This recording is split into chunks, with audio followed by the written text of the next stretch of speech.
segundo escreveu São Lucas capítulo 7, versículo 1. E depois de concluir todos esses discursos perante o povo, entrou em Capernaum. E o servo de um certo centurião, a quem este muito estimava, estava doente e moribundo. E quando ouviu falar de Jesus, enviou uns anciãos dos judeus, rogando-lhe que viesse curar o seu servo. E chegando eles junto de Jesus, rogaram-lhe muito, dizendo, todos repitam comigo, é digno de... Amém, poder sentar. Glórias a Deus. Amém. O Senhor está falando de várias formas, de vários jeitos, né? Porque, como trouxe nosso diácono, o Deus da onisciência, o Deus da onisciência, Ele conhece o que nós pensamos. O Deus onisciente, Ele sabe de todas as coisas. Eu estava aqui meditando e me mexe e eu começo a pensar que a palavra vai dizer que antes que se formasse dia, Ele existe, né? Ele existia, eu sou, né? Ele fala, né? Aí às vezes eu fico me perguntando, eu falo, esse dia eu estava conversando com o Senhor, falando, Senhor, me perdoe minha intromissão, mas o Senhor é antes de tudo. Mas como o Senhor surgiu? Aí eu falo assim, o Senhor é soberano. Se Ele é soberano, nada existia antes dele. E se nada existia antes dele, como é que Ele apareceu? Isso é um segredo que somente Ele sabe. Somente Ele sabe. Por quê, irmãos? Porque a nossa mente é rasa. Nós não conseguimos. Então, deixa esse mistério para outro dia, porque esse é o mistério que eu gostaria de entender. Mas o mistério que Deus está falando nessa noite é de cura, é de libertação, de transformação. É que o milagre acontece àqueles que creem, àqueles que buscam milagre, aqueles que buscam aquele que é o dono do milagre. Quando nós buscamos o dono do milagre, o milagre acontece. Mas quando nós buscamos aquele que não pode fazer nada por ninguém, não vai acontecer nada. Nós temos que ter esse centurião. O que me chamou a atenção foi que o centurião ele chama alguns anciãos a qual ele ajudou, a qual ele ajudava. E ele fala o seguinte: e o servo de um centurião, a quem este muito estimava, estava doente ou moribundo, né? E ele, esse centurião, ele tinha poder sobre 100 homens. Esse centurião ele tinha poder sobre servos, mas ele não tratava eles como servo, porque se ele se comoveu desse servo dele estar doente e procurava um recurso para curá-lo, certo? Então ele era mais que um servo, ele era um amigo. Assim é o nosso Senhor. Antes ele chamou Abraão de quê? De amigo. Então era chegado, era muito chegado. Então esse servo era muito chegado. E nós temos que nos chegar cada vez mais ao Senhor, porque nós ganhamos o direito de ser chamado filho de Deus. Se nós somos filhos de Deus, nós somos irmãos de Jesus. A palavra do Senhor vai nos dizer que quando Jesus estava ensinando numa casa, chegaram sua mãe, sua irmã e seus irmãos. Então quando Jesus ele ouve falar que seus irmãos queriam falar com ele, ele faz uma pergunta para aquele povo: quem é minha mãe, quem é meus irmãos e minhas irmãs? E ninguém ousou falar nada.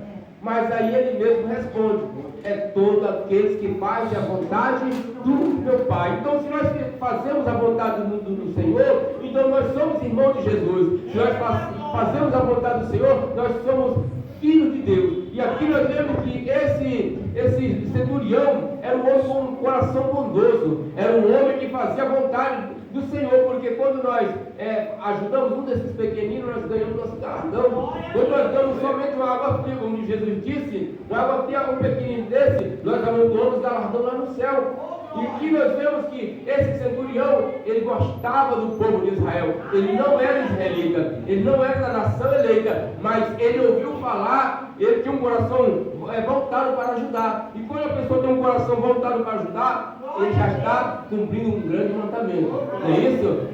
Amai ao seu próximo como a ti mesmo. Né? Amar uns aos outros como eu vos amei. Duas palavras que Jesus usa, né? Amar o seu próximo como a ti mesmo, ou amar uns aos outros como eu vos amei.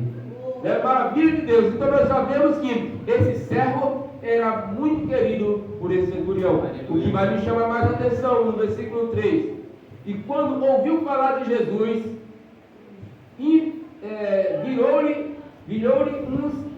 enviou uns anciãos aos judeus, rogando-lhe que viesse curar o seu servo. Então ele ouviu falar de Jesus. Quem foi que falou de Jesus para ele? Será que nós estamos falando de Jesus para alguém? Será que nós estamos fazendo essa ponte entre os homens lá fora, o ser humano lá fora, os ímpios lá fora e Jesus? Como se converter se não há quem não pregue? Como se converter se não tem quem pregue? E como conhecer a verdade se não tem quem fale a verdade? Nós, infelizmente, no nosso meio, ultimamente, a verdade está mais escassa. A verdade, o confronto no pecado. Por quê? Porque a palavra vai nos dizer que nós temos que confrontar o pecado. Nós precisamos confrontar o pecado. E quando nós não confrontamos o pecado, a verdade ela fica longe. A verdade, e não há, como eu disse algum dia, não sei se foi aqui, que eu disse, quando não há confronto do pecado, não há restauração de vida. Se nós não confrontarmos o pecado, aquela pessoa vai viver na mesmice, vai viver a mesma coisa. Como alguns dizem, olha, Jesus ele ama o pecador, mas abomina o pecado. Mas nos dias de hoje, muitas das vezes, a pessoa vai para a igreja, fica na igreja, deve passar 1 ano, 2 anos, 3 anos, mas não se converte. Por quê? Porque não foi confrontado o pecado? Porque não tocou na ferida. Antigamente tinha um remedinho, né? Poucos vão conhecer, então de mertiolate. Eita, que esse, qualquer raladura que tinha, você colocava ele ardia, ele doía muito, mas também ele curava. Doía muito, mas ele também sarava.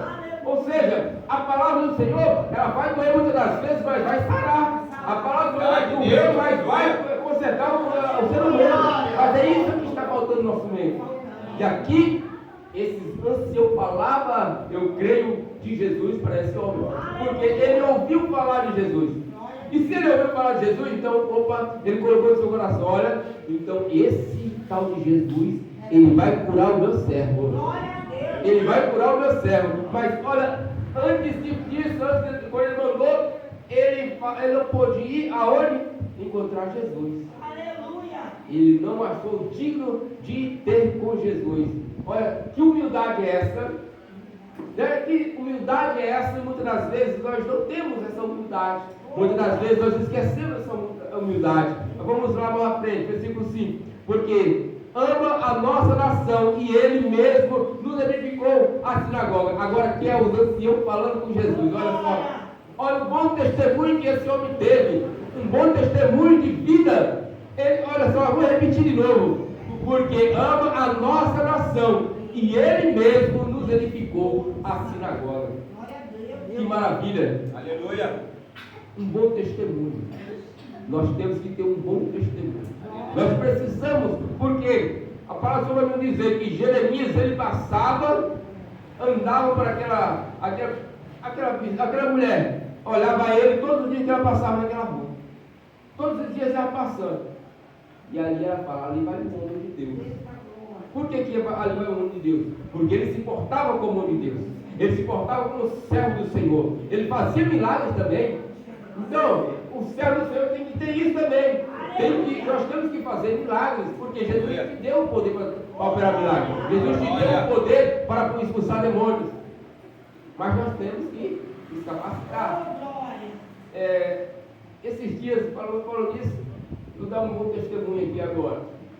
Eu passei acho que uma semana e pouquinho sem jejuar. Sem jejuar. A gente precisa o quê? Se capacitar. Eu passei mais ou menos quase 2 semanas sem jejuar. Não correu para cá, não correu para lá. E uma fraqueza daqui, outra fraqueza dali. E meu corpo, eu preciso trabalhar, né? Porque quando eu não tomo café de manhã e à tarde, começa a dar dor de cabeça, o corpo também não. O café é um estimulante. O café é um estimulante. Aí eu falei assim, eu me perdoe, Senhor, eu preciso de café porque meu corpo está debilitado. Eu passei uma semana de muito trabalho, de correria aqui, e acertando muitas coisas. Então eu não conseguia fazer. Aí, até para orar estava difícil. Porque o corpo não entra, o nosso corpo fica fraco. Davi, como a irmã trouxe, né? Davi, ele ficou fraco por quê? Por que ele errou? Porque era um tempo que ele ia para a guerra, mas ele disse, opa, vou dar um descansado aqui. Aí, pronto. Quando viu Betseba a tomar banho, aí o homem enlouqueceu. Né? Então, por quê? Se ele estivesse na guerra, se ele estivesse guerreando, quando ele está guerreando, quando nós estamos guerreando, nós estamos, né, no azeite. Quando nós estamos guerreando é porque nós estamos se preparando para a guerra. Não é isso? E eu vou lá passar esse dia sem jejuar, orando muito pouco, porque o corpo não aguenta, porque nós somos carne, nós somos ser humano. E aí, quando foi terça-feira, o culto lá em casa, né, depois de pregação, acabou o culto, depois do culto eu fui orar com o jovem. Rapaz, passei a peleja, passei uma peleja. Eu fui orar um jovem, e o jovem, quando eu olhei para ele, a minha ora por ele. Quando eu falei, opa, olhei para ele assim, eu falei, eu só oro se ele quiser oração. Eu só oro se ele quiser oração. Eu não posso orar uma pessoa que não quer oração, né? Mas aí eu olhei para ele, aí eu digo, opa, falei, opa, não é. Perguntei o nome dele. Aí ele não falou nada. Eu falei, Israel, isso aí não é mais ele que está aqui não. Aí comecei a orar. Tinha um diácono lá comigo, né? Aí, olha, demônio, ele, um garoto magrinho, desse tamanho aqui, mas ficou muito forte. Foi difícil para controlar aquele menino. O diabo estava lá meio fortinho, eu falei, vou nem segurar, porque se eu segurar, eu estou fraco aqui, o demônio vai me machucar aqui. Aí ele pegou lá, mas também não conseguia segurar. Por quê? Porque o demônio tem força.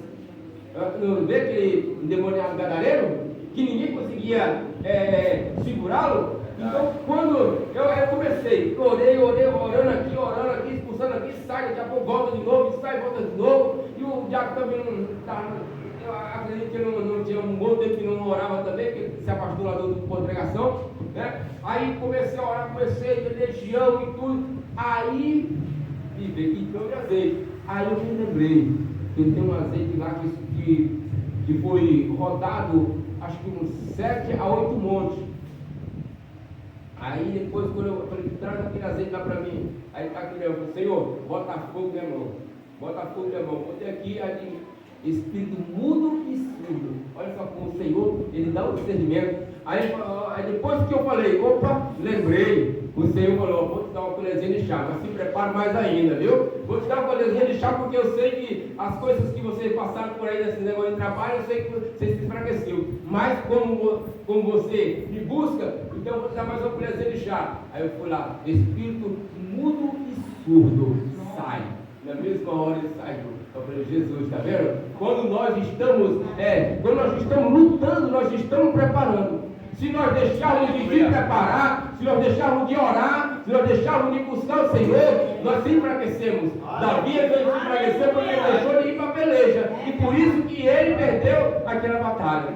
Essa batalha ele perdeu. Né? E então, irmão, nós temos que nos capacitar cada vez mais. Dar exemplo, esse centurião aqui, ele deu um grande exemplo. Exemplo de quê? De fé, exemplo de coração, porque um coração bondoso, um coração que fazia, né, com que os irmãos aqui entrassem numa sinagoga. Ou seja, no dia de hoje, eles entraram na igreja. A igreja veio por quem? Porque por um homem que não era judeu, por um homem que não era da nação eleita, mas o Senhor se agradou dele, porque ele colocou no seu coração de ajudar o servo. E ouvindo falar de Jesus, ele começa a mandar os seus anciãos e buscar Jesus para que pudesse sarar os seus discípulos. Versículo 6. E foi Jesus com eles, mas quando já estava perto da casa, enviou-lhe um centurião, uns amigos, dizendo-lhe: Senhor, não te incomodes, porque não sou digno de que entre debaixo do meu telhado. Ele reconheceu que ele era um homem puro. Ele reconheceu que ele não era de uma nação eleita. Ele reconheceu os seus erros, os seus pecados. Então Jesus se agradou desse homem. Jesus ele sabia, né, o que ele passava. Jesus sabia o que está dentro do coração dele, porque como foi lido aqui, na onisciência de Deus. Aleluia. E por isso, nem ainda me julguei digno de ter contigo. Dizem, porém, uma palavra e o meu criado sarará. Será que nós estamos falando a palavra certa? Será que nós estamos falando a palavra certa? Ele fala somente uma palavra. Se o Senhor falar uma palavra, eu tenho a certeza que meu servo vai ser curado. Estamos faltando fé. Por que não existe mais? É difícil os cultos de hoje ter milagres. É falta de fé. Falta de fé de quem está ministrando e falta de fé de quem está sentado. Então, por quê? Porque o apóstolo Paulo, ele estava pregando, aí ele olha para um homem e vê que ele era o quê? Coxo. Aí ele olha para ele e fala o seguinte: direito, levante sobre os seus pés. Mas antes ele olhou para ele e ele viu que ele tinha fé. Então juntou a fé do apóstolo Paulo e a fé daquele homem, que aconteceu o quê? Milagre. Então está faltando fé de ambas as partes. Está faltando fé. O Senhor disse que porque o aumento das iniquidades, porque está aumentando muitas iniquidades, o aumento de muitas se esfriaria. Então até a fé também está se esfriando. Por que a fé está se esfriando? Porque muitas das vezes nós estamos olhando para o alto que é Jesus, mas olhamos para os nossos irmãos que estão caindo. Nós olhamos para os nossos irmãos que estão fazendo tudo ao contrário. Estamos olhando para os nossos irmãos que estão enchendo o bolso de dinheiro. Mas não está, mas ele é o quê? Rico? Não, ele é um miserável. Não é isso que a palavra do Senhor vai dizer? Era melhor que você ter comprado ouro de mim. Você diz que é um homem rico, mas você é um miserável. Por quê? Porque estava fazendo a vontade do mundo, comprando as coisas do mundo. Estava ganhando as coisas do mundo, mas não estava ganhando as coisas de Deus. E assim que nós também passamos. À medida que nós começamos a escolher mais as coisas materiais do que as espirituais, nós vamos ficar pobres. Nós vamos ficar pobres por quê? Porque o Senhor Jesus ele nos ensinou: buscar primeiro o reino dos céus e a sua e as demais coisas. As demais coisas. Com essas coisas serão acrescentadas. Nós buscamos sim. É importante o bem material? Sim, é importante sim, mas não é prioridade. A palavra vai nos dizer que o amor ao dinheiro é a raiz de todos os males.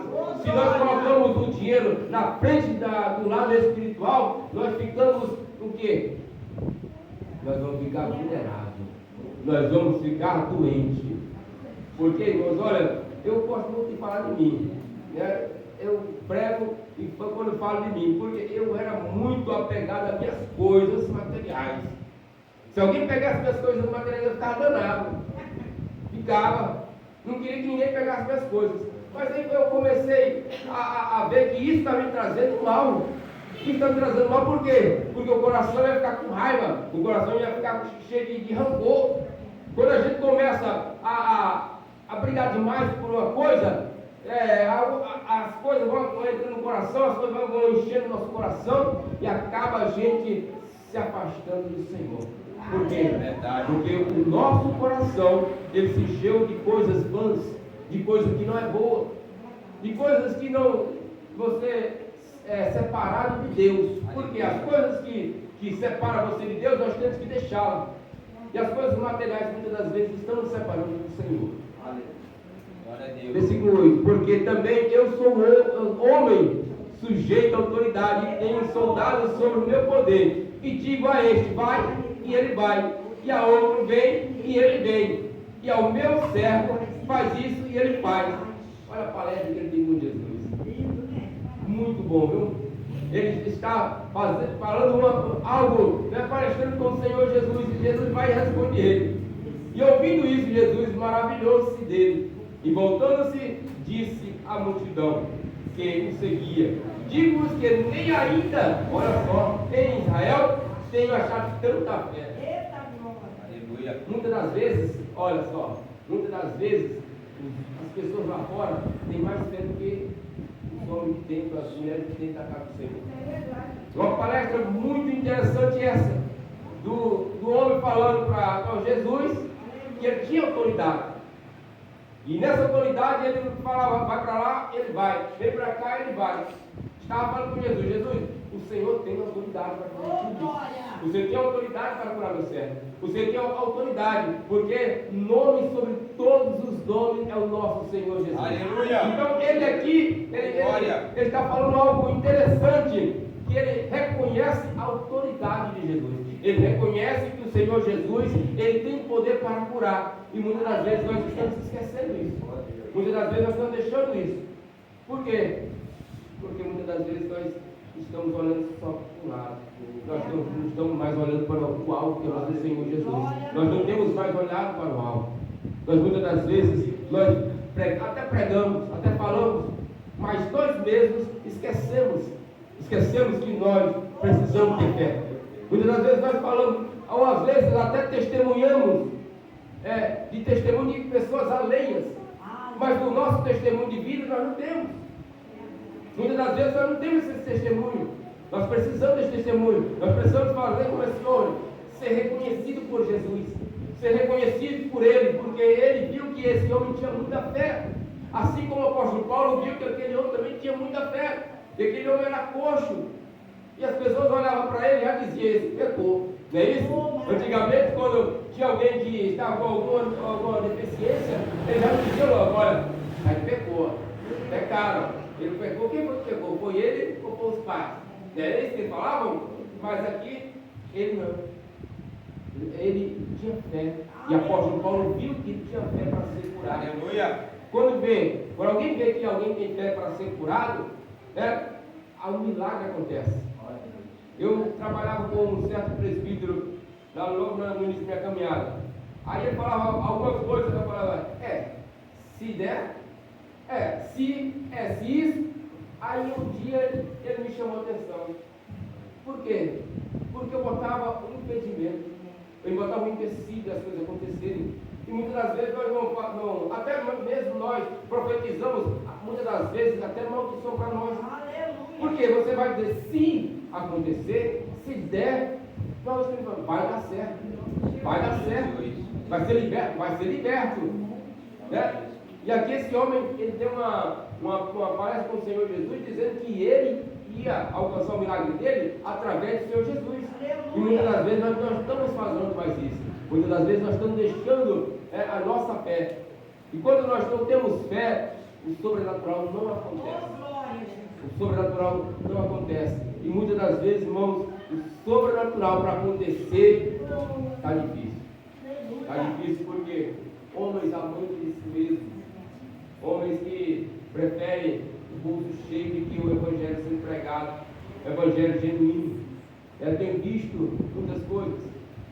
E por isso, irmãos, é necessário que cada um, porque a responsabilidade, diz a palavra do Senhor, é pessoal. Se a responsabilidade é pessoal, você tem a sua responsabilidade. Você tem a sua parcela de culpa sobre muitas coisas. Até mesmo o seu vizinho, até mesmo perto da sua casa. Nós precisamos orar por nossos vizinhos, né? E deixar a nossa mente somente em Cristo. Deixando a nossa mente somente em Cristo. Enquanto nós estamos pensando em Cristo, nós estamos nos fortalecendo. Eu costumava falar que quando eu estou trabalhando com o Senhor, eu sempre estou me fortalecendo. O Senhor, você trabalha para o Senhor vai trabalhar para você. Você está trabalhando na obra do Senhor, o Senhor está fechando porta de sepultura para a sua família. Você está trabalhando na obra do Senhor, o Senhor está abrindo a porta. Por quê? Porque Ele é especialista em abrir portas, mas também é especialista em fechar a porta. Glória a Deus. Glória. Por isso, irmãos, fique com essa palavra, tenha fé, reconheça que nós não somos nada, reconheça que sem Jesus nós não venceremos. Verdade. Sem o Senhor na nossa vida nós não conseguiremos, porque, irmãos, os dias estão difíceis, estamos nos dias trabalhosos, a qual agora o certo está errado e o errado está certo. Tem muitas coisas acontecendo aí que muitas das vezes, né, a gente, até para orar, às vezes nós não podemos falar o nome de demônios. Até para orar. Esses dias eu estava falando com uma pregação, eu falei para o missionário, não fala em nome de demônios. Por quê? Porque, se não me engano, foi lá na Bahia, que alguém foi processado porque estava falando o nome de demônios, estava repreendendo. Então, irmãos, por isso que Jesus fala, ser simples e prudentes. Nós temos que ser simples e prudentes, né? Porque muitas das vezes acontece coisa na nossa meio aqui, e muitas das vezes a pessoa não está sendo prudente. Então, se Jesus mandou a gente ser prudente, peça a sabedoria do Senhor para orar, peça a sabedoria do Senhor para repreender os demônios. Não fala para não repreender, mas se for repreender, tira o microfone para repreender. Nós não podemos deixar de repreender. Nós temos que estar repreendendo direto, porque a nossa volta está grande, nós estamos rodeados de um grande número de testemunhos. E esse testemunho, ele pode te levar até mesmo à prisão, porque ele levou quem? Nosso irmão Daniel à prisão. Por quê? Porque ele estava orando. Né? Então, eles muitas das vezes querem pegar o poder de Deus na lei do Senhor. É por isso que nós temos que ter simples e prudentes, mas sempre repreendendo e sempre ajudando uns aos outros. Bem? Que Deus possa estar abençoando cada um. Deus está falando de milagres, Deus está falando de responsabilidade. O Senhor está falando hoje que é tempo de milagre, mas também é tempo de testemunhos. É tempo de testemunhos sobre a nossa vizinhança. E primeiro vem para cá para depois ir para aí, né? Então eu recebo essa palavra. Eu recebo que eu preciso melhorar. Eu preciso melhorar o meu caminho, eu preciso atuar mais, eu preciso ser mais eloquente, eu preciso ter mais fé, eu preciso também expulsar mais demônios e preciso também curar os enfermos. Por quê? Se Jesus ele te deu essa oportunidade, ele te lavou, te remiu, é para a gente fazer a vontade dele. Amém? Nossa Senhora, agradeço a oportunidade.